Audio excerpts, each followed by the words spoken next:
சற்றுமுன் வெளியான முக்கிய அறிவிப்பின்படி ஏடிஎம் கார்டு வைத்திருக்கும் அனைவரும் பயன்பெறும் வகையில் அவர்களுக்கு முக்கியமான மகிழ்ச்சியான அறிவிப்பை மத்திய அரசு வெளியிட்டுள்ளது.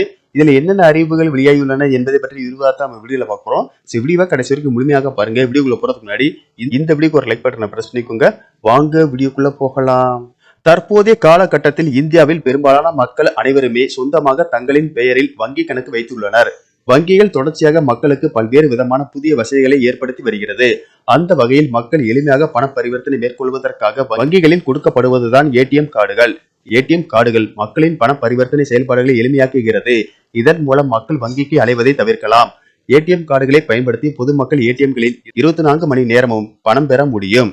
இந்நிலையில் ஏடிஎம் கார்டு வழங்கப்பட்டவுடன் வாடிக்கையாளர்களுக்கு விபத்து காப்பீடு அல்லது ஆயுள் காப்பீடு வசதியும் கிடைக்கும் என்பது பலருக்கும் தெரிவதில்லை. உங்களிடம் உள்ள அட்டையின் மூலம் காப்பீடு தீர்மானிக்கப்படுகிறது.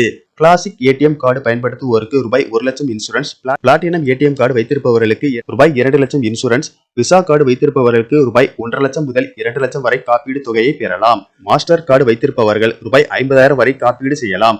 மோடி அரசு ஆட்சிக்கு வந்ததும் அனைவருக்கும் வங்கி கணக்கு வேண்டும் என்ற நோக்கத்தில் பிரதமர் ஜன்தன் திட்டத்தை தொடங்கினார்.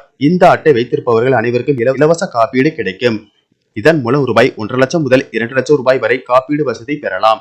விபத்தால் ஏதேனும் ஊனம் ஏற்பட்டால் ரூபாய் 50,000 முதல் ரூபாய் 1 லட்சம் வரை இழப்பீடு கிடைக்கும்.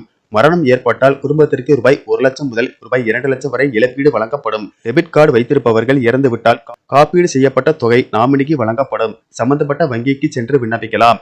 இங்கு இறப்பு சான்றிதழ், வங்கியில் எடுக்கப்பட்ட விண்ணப்ப படிவம், எஃப்ஐஆர் நகல், சார்பு சான்றிதழ் போன்ற ஆவணங்கள் தேவைப்படும். ஆனால் ஏடிஎம் கார்டு இருந்தால் மட்டும் போதாது. அதனை 45 நாட்களுக்கு ஒரு முறையாவது பயன்படுத்த வேண்டும்.